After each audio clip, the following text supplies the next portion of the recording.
Assalomu alaykum hurmatli obunachilar, bizlarni kuzatib borayotganlar. Bugungi obzorimizda Mirzo-Ulug'bek rayon Choyxona salonida joylashgan 3,5 sotix yer uchastkasiga ega bo'lgan uy-joy.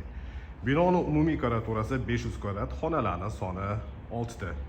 Hovliga kirish uchun alohida eshik va alohida avtomat darvoza o'rnatilgan. Navesta tagida ikkita katta mashina sig'adiganlik joy ajratilgan va ko'cha tarafda yana parkovka uchun 3 ta joyi bor. Boshqa uylardan farqli o'laroq qurilgan необычный planirovkada uyga video obzorini qilib beramiz. Sifatiga alohida e'tibor berilgan va avtorskiy proyekt asosida qurilgan uylardan bittasi. Elitniy rayonda joylashgan. Demak, shoshilmasdan bir chekkadan sizlarga to'liqroq ma'lumot berib o'tishga harakat qilaman. Demak, eshik orqali hovliga kirganimizda o'ng tarafimizda yozgi oshxona joylashgan. Yozgi oshxonada rakvina, qozon o'choq, gazli plita va uni oldida shashlik pishirish uchun mangali bor. Hovli tarafdan shunaqa chiroyli fasad ko'rinishiga ega bo'lgan imorat ko'tarilgan. Har bitta detaliga alohida e'tibor berilgan. So'kil qismlarida granit toshlar ishlatilgan va yer qismiga muzlamaydigan, sirpanmaydigan kafillar bilan qoplangan. Endi uyning ichiga kiramiz, planirovkasini va remontlarini birgalikda ko'rib chiqamiz.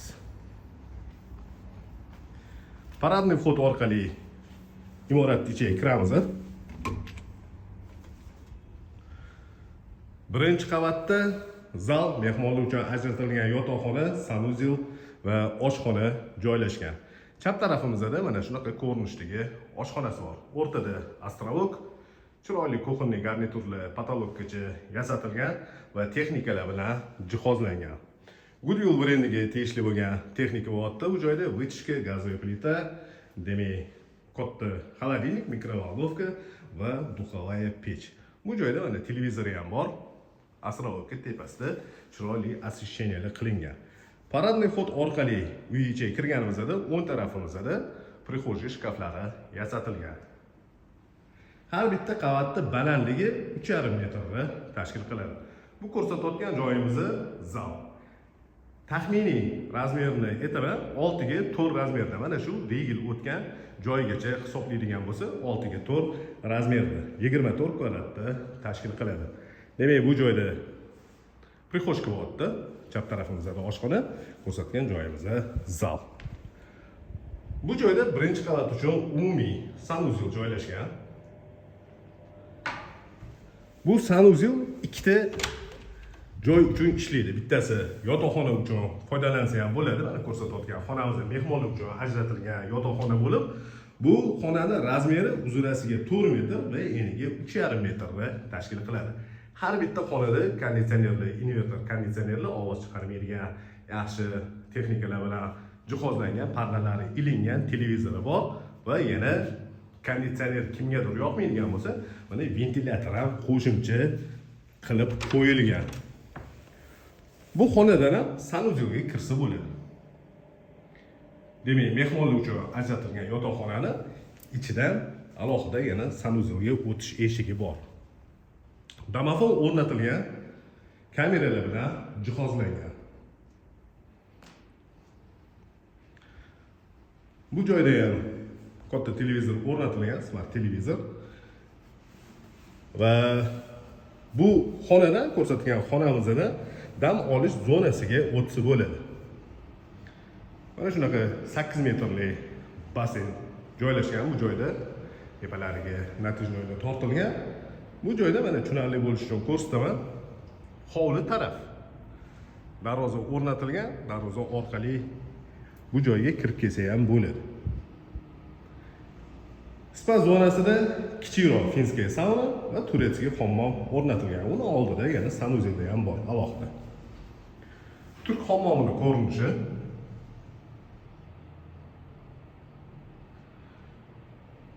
Bu uyning qurilishida eng sari qurilish mollaridan foydalanilgan va yaxshi ustalar ishlatilgan. Finskiy sauna.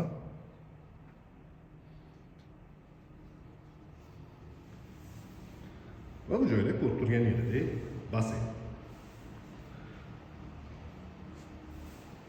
Bu joyda осушитель воздуха, fen o'rnatilgan, ya'ni basendan namli ko'tariladigan bo'lsa, mana shu fen havoni normal holatga keltirib beradi. Bu joydan podol qismiga tushiladi. Hozir video davomida bu joyga qaytib yana kelamiz. Demak, birinchi qavatda eslatib o'taman, zalbotda oshxona, mehmonlar uchun ajratilgan yotoqxona va sanuzel. Endi ikkinchi qavatga ko'tarilamiz. Zinalarga ahamiyat beradigan bo'lsak, toshlar ishlatilgan, yaxlit toshlar yopishtirilgan. Ikkinchi qavatda 3 ta xona joylashgan. 2 ta xona bolalar uchun ajratilgan va har bitta xonaning ichida alohida o'zini yuvinish xonalari joylashgan.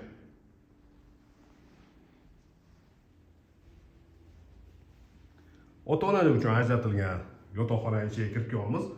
Bu joyda garderobli shkaflar yasatilgan.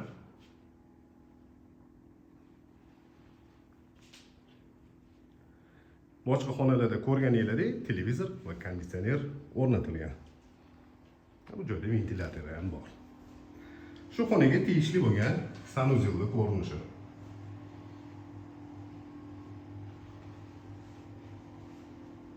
Unitazlar installyatsiya qilingan. Har bitta xonada terma regulyatori bor. O'zingizga ma'qul keladigan temperaturani bemalol belgilab qo'ysanglar bo'ladi. Butun uy bo'ylab kolonkalar o'rnatilgan. Wi-Fi'lari bor va kichikroq hol qismiga ham televizor o'rnatilgan. Bu joyda domofon. Demak, bolalar uchun ajratilgan yana bitta xonaning ichiga kirib kelamiz.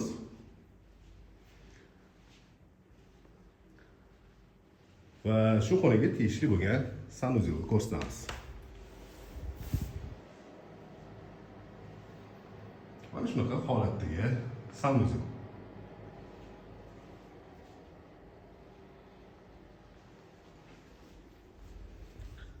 Bu joyda ko'prik polli kollektorlari joylashgan.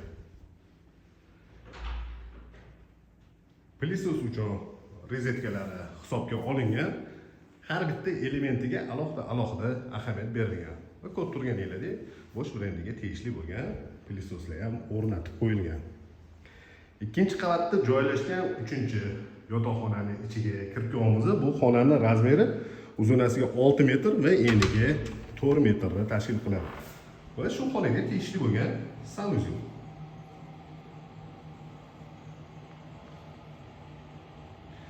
Dushlar ham smisitillari installyatsiya qilingan. Ortiqcha trubalar ko'rinib yotmaydi. Va bu xonada yana bitta dam olish xonasiga o'tiladi. Tushunarliroq bo'lishi uchun birinchi qavatda joylashgan basseynni tepa qismi bor. Bu xonaning razmeri uzunasiga 8 metr va eniga 5 metrni tashkil qiladi. Patologlari ham mana shunaqa chiroyli holatga keltirilgan. Bu joyda ham kolonkalar o'rnatilgan, alohida vытяжкалari ham bor. Va shu joyga tegishli bo'lgan sanuzel ham qilingan. Bu joyda panoramli vitrajli oyna romli.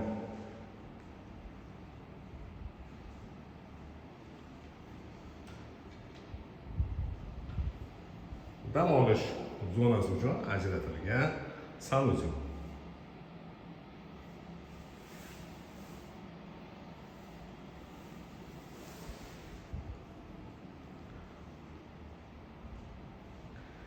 Bu joyda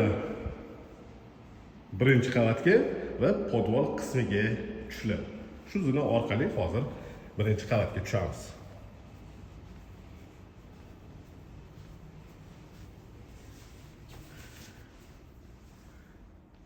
Birinchi qavatdagi joylashgan zalga tushib keldik. Demak, bu joydan basseyn va turetskiy hammom sauna joylashgan spa zonasi uchun ajratilgan joyga chiqamiz. Endi podol qismiga tushamiz. Zinalar tagida podsvetkalar bor. podvolga tushishimiz bilan o'ng tarafda kotelnik joylashgan. Imoratning tegi butunlay podvol. Italyanskiy ikkita двухконтурный kotel joylashgan Ferrolli brendiga tegishli, Ariston brendiga tegishli bo'lgan italyanskiy gazli boiler o'rnatilgan. Qator ketgan nasoslar bu joyda avtomatik stabilizator alohida o'rnatilgan, rashiditel baklari bor va bu joyda basseynli filtri joylashgan. Alohida yana fortishga qilingan vытяжкаdan tashqari. Bu joyda kamerani xotirasi joylashgan va alohida yana butun uy bo'yicha kerakli bo'lgan elektroshit o'rnatilgan. Imoratning podvol qismi.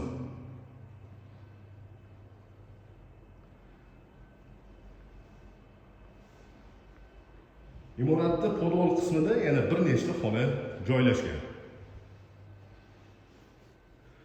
Bu joyda polkalar yasatilgan. Prachka uchun bitta kattaroq xona ajratilgan. Mana shunaqa ko'rinishda katta sushilkasi bor. Polkalar yasatilgan va Goodyear brendiga tegishli bo'lgan ikkita kir yuvish mashinasi o'rnatilgan. Shu xonaga ham tegishli bo'lgan termometr regulyatorni ko'rsatishimiz mumkin. Qurilish mollarini ekonom qilinmagan, iloji boricha eng sara mollarni ishlatishgan. Bu joyda холодный komnataga tegishli bo'lgan yana bitta xonaning ko'rinishi.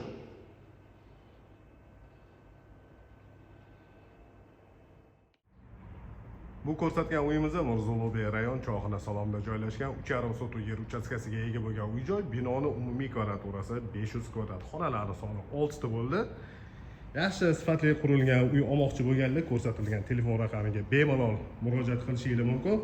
Telefon raqamimiz 99 856 70 80.